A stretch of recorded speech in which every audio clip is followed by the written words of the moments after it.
కుంభమేళ మేడారం సమ్మక్క సారలమ్మ జాతర ప్రాంగణం అద్భుతమైన రీతిలో పునర్నిర్మాణం అవుతుంది.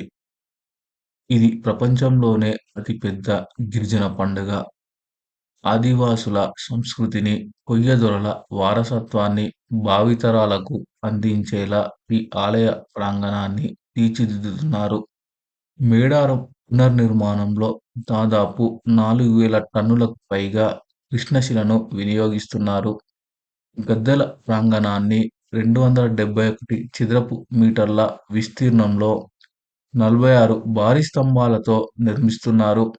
ముఖ్యంగా భక్తులు దర్శించుకునే గద్దె చుట్టూ 8 ప్రత్యేక స్తంభాలను ఏర్పాటు చేసి, గద్దె మధ్యలో వెదురు ఆకృతులను ఆదివాసీ సాంప్రదాయం ఉట్టిపడేలా నిర్మిస్తున్నారు. ఈ ప్రాంగణంలో సుమారు 7,000 శిలలు కొయ్య తెగ సంస్కృతిని, వారి వంశావళిని ప్రతిబింబిస్తాయి.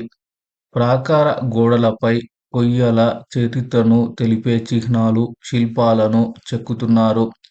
ప్రధాన ప్రవేశ ద్వారం వద్దనే సమ్మక్క వంశానికి చెందిన 59 శిల్పాలను ప్రతిష్ఠిస్తున్నారు.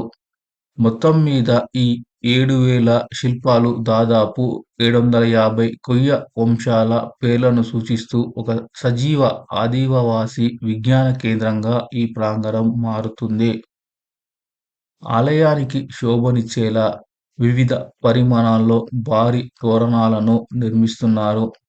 ఇందులో 50 అడుగుల ఎత్తు ఉన్న ఒక ప్రధాన తోరణం, 40 అడుగుల ఎత్తు ఉన్న 3 తోరణాలు, 30 అడుగుల ఎత్తు ఉన్న 5 తోరణాలు ప్రత్యేక ఆకర్షణగా నిలుస్తున్నాయి. ఈ తోరణాలు భక్తులకు స్వాగతం పలకడమే కాకుండా కాకతీయ, ఆదివాసీ నిర్మాణ శైలుల కలయికను ప్రదర్శిస్తాయి. ఈ భారీ నిర్మాణాన్ని డాక్టర్ హరిప్రసాద్ నేతృత్వంలో 250 మంది నిపుణులైన శిల్పులు చెక్కుతున్నారు.